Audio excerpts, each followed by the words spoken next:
Apollo cancer centre ने बेंगलुरु में cellular therapy एवं blood and marrow transplant centre का शुभारंभ किया। बेंगलुरु 13 नवंबर 2025।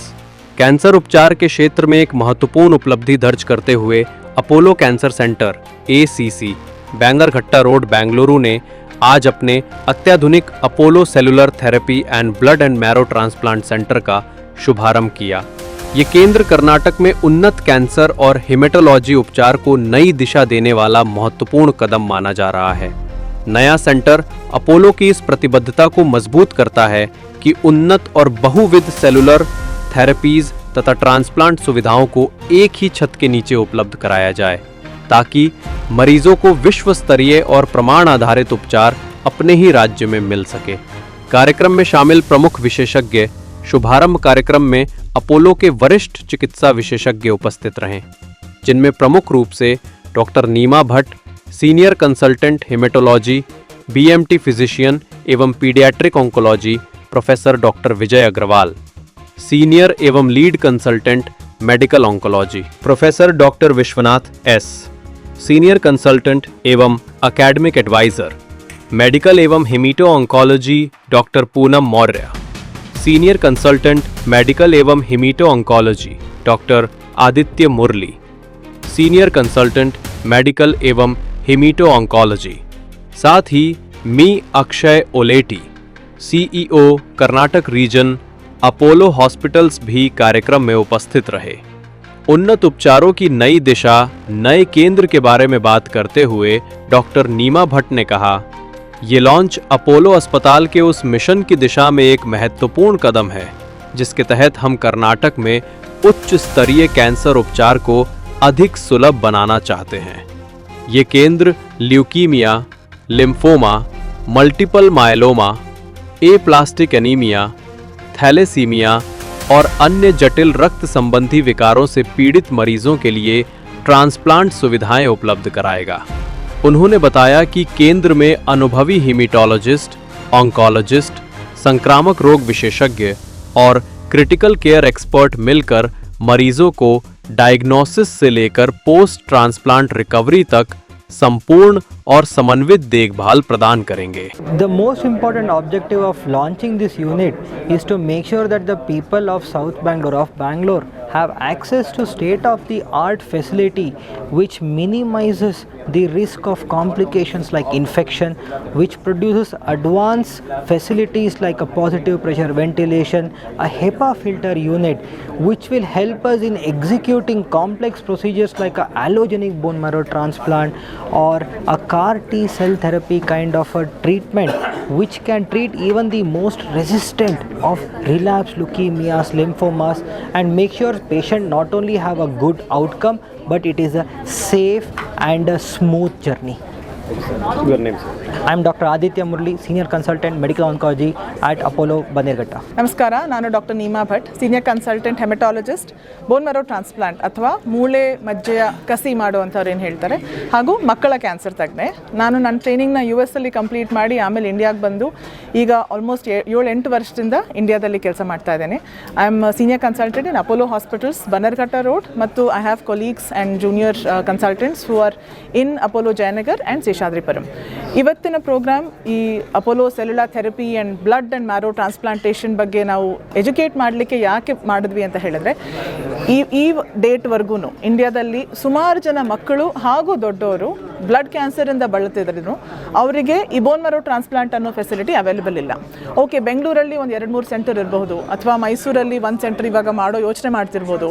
ಆದರೆ ಈ ನ್ಯೂಸ್ ಅಥವಾ ಈ ವಿಷಯ ಎಲ್ಲಿಗೂ ಹಬ್ಬಿಲ್ಲ. ಸೊ ನಮ್ಮ ಮೀಡಿಯಾ ಅವರ ಹೆಲ್ಪಿಂದ, ನಮ್ಮ TV ಅಥವಾ ಪೇಪರ್ ಫ್ರೆಂಡ್ಸ್ ಹೆಲ್ಪಿಂದ ನಾವು ಇದೇ ಮೆಸೇಜನ್ನು ಆದಷ್ಟು ವೈಡ್ ಸ್ಪ್ರೆಡ್ ಆಗಿ ಹಂಚಿ, would like to spread the message. ಅಂದರೆ ಇದು ತೀರಾ ಕಾಂಪ್ಲಿಕೇಟೆಡ್ ಪ್ರೊಸೀಜರ್, ಆದರೆ ಯಾವುದೇ ಬ್ಲಡ್ ಕ್ಯಾನ್ಸರ್ ನಿಮಗೆ ಬೇರೆ ಟ್ರೀಟ್ಮೆಂಟಿಗೆ ರೆಸ್ಪಾಂಡ್ ಆಗ್ತಿಲ್ಲ ಅಥವಾ ಟ್ರೀಟ್ಮೆಂಟಿಗೆ ಡಿಸೈರ್ಡ್ ಎಫೆಕ್ಟ್ ಬರ್ತಿಲ್ಲ ಅಂತ ಹೇಳಿದ್ರೆ, usually the highest treatment of order ನಾವು ಮಾಡೋದು blood and bone marrow transplant ಅಥವಾ CAR T cell therapy. So ಈ ಮೆಸೇಜನ್ನು ದಯವಿಟ್ಟು ನೀವು ತೊಗೊಂಡು ಹೋಗಿ ನಮ್ಮ ವ್ಯೂವರ್ಸ್ ಅಥವಾ ನಮ್ಮ ಜನಸಾಮಾನ್ಯರಿಗೆ ತಿಳಿಸಿದ್ರೆ, ಈ ಪ್ರೊಸೀಜರ್ ಬಗ್ಗೆ ಇರುವಂತಹ ಭಯ ಅಥವಾ ಹೆದರಿಕೆಯನ್ನು ಅವ್ರ ಮನಸ್ಸಿಂದ ತೆಗೆದು ಇದು ಬೇರೆ ಯಾವುದೇ ಟ್ರೀಟ್ಮೆಂಟ್ ಥರದ್ದೇನೆ ನಾರ್ಮಲ್ ಟ್ರೀಟ್ಮೆಂಟೇ, ಆದರೆ ಇದನ್ನು ಕರೆಕ್ಟ್ ಸ್ಪೆಷಲೈಸ್ ಸೆಂಟರಲ್ಲಿ ಮಾಡಿದ್ರೆ ಒಳ್ಳೆ ಔಟ್ಕಮ್ಸ್ ಇದೆ ಅನ್ನೋ ಮೆಸೇಜನ್ನು ದಯವಿಟ್ಟು ನೀವೆಲ್ಲರಿಗೂ ಕೊಡಬೇಕು ಅನ್ನೋದು ನನ್ನ ವಿನಂತಿ. ಏಜ್ ಗ್ರೂಪ್ ಏನಾದರೂ ಇದೆಯಾ? Age group bone marrow transplant ಮಾಡಲಿಕ್ಕೆ starting from 6 months of age, 6 ತಿಂಗಳ ಮಗುವಿಂದ ಹಿಡಿದು ಆಲ್ಮೋಸ್ಟ್ 70 ವರ್ಷದ ಜನರಿಗೆ ಎಲ್ಲ ಏಜ್ ಗ್ರೂಪಿಗೂ ನಾವು ಬೋನ್ ಮ್ಯಾರೋ ಟ್ರಾನ್ಸ್ಪ್ಲಾಂಟನ್ನು ಮಾಡಬಲ್ರು. ಥೆರಪಿ ಚಾರ್ಜಸ್ ಏನಾದರೂ? ಅದು ಇಟ್ ಡಿಪೆಂಡ್ಸ್, ತುಂಬ ಅದರಲ್ಲಿ ಸ್ಮಾಲ್ ಡೀಟೇಲ್ಸ್ ಇದೆ. ಸೊ ಆಟೋಲೋಗಸ್ ಸ್ಟೆಮ್ ಸೆಲ್ ಅಂದರೆ ನಮ್ಮ ಸ್ವಂತ ಬಾಡಿಯಿಂದ ತೆಗೆದು ನಮಗೆ ಕೊಡುವಂಥದ್ದಾದರೆ ಅಪ್ರಾಕ್ಸಿಮೇಟ್ಲಿ 8 ರಿಂದ 10 ಲಕ್ಷ ಆಗುವಂಥದ್ದು. ಆಲೋಜೆನಿಕ್ ಟ್ರಾನ್ಸ್ಪ್ಲಾಂಟ್ ಅಂದರೆ ನಮ್ಮ ಸ್ವಂತ ದೇಹದಿಂದ ಅಲ್ಲದೆ ಹೊರಗಡೆಯಿಂದ ತೆಗೆದು ಕೊಡುವಂಥದ್ರಲ್ಲಿ ಅದರಲ್ಲಿ ಮತ್ತೆ 3 ವೆರೈಟೀಸ್ ಇದೆ. ಫುಲ್ ಮ್ಯಾಚ್ ಡೋನರ್ ಇದ್ರು ಅಂತ ಹೇಳಿದರೆ ಫ್ಯಾಮಿಲಿಯಲ್ಲೇ approximate cost is around 15 to 16 lakhs. Full match donor ಇಲ್ಲ, ನಾವು ಕಮ್ಯುನಿಟಿಯಿಂದ ತೆಗೆದು ಕೊಡಬೇಕು ಅಂದರೆ it is more expensive, around 30 lakhs ಆಗಬಹುದು. ಅಥವಾ ಹ್ಯಾಪ್ಲೋ ಐಡೆಂಟಿಕಲ್ ನಮ್ಮ ಫ್ಯಾಮಿಲಿಯಲ್ಲೇ ಆದರೆ 50% ಮ್ಯಾಚ್ ಅಂತ ಹೇಳಿದ್ರೆ ಅರೌಂಡ್ 22 ರಿಂದ 25 ಲಕ್ಷ. ಗ್ರಾಮೀಣ ಭಾಗದ ರೋಗಿಗಳಿಗೆ ಏನು ಹೇಳ್ತಾರೆ? ಗ್ರಾಮೀಣ ಭಾಗದ ಇವಾಗ ನಾವು ರೀಸೆಂಟಾಗಿ ಹೋದ ವರ್ಷ ಒಂದು ಪೇಷಂಟ್ನ ಟ್ರಾನ್ಸ್ಪ್ಲಾಂಟ್ ಮಾಡಿದ್ವಿ. ಅವರು ಈ ಹೊಸೂರು ಕಡೆಯಿಂದ ಬಂದವರು, ಸ್ವಲ್ಪ ಬೆಂಗಳೂರಿಗೆ ಹತ್ತಿರ, ಆದರೆ ಅಲ್ಲಿ ಯಾವುದೇ ಫೆಸಿಲಿಟಿನೂ ಇಲ್ಲ.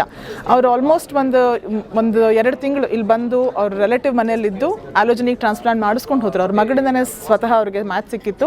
She had a very bad condition called aplastic anaemia, ಅಂದರೆ ಅವ್ರ ದೇಹದಿಂದ ರಕ್ತ ಉತ್ಪತ್ತಿ ಆಗ್ತಿರ್ಲಿಲ್ಲ. ಅವರ ಬೋನ್ ಮ್ಯಾರೋ ಅಂದರೆ ರಕ್ತ ಉತ್ಪತ್ತಿ ಆಗೋದು ನಿಂತು ಹೋಗ್ಬಿಟ್ಟಿತ್ತು.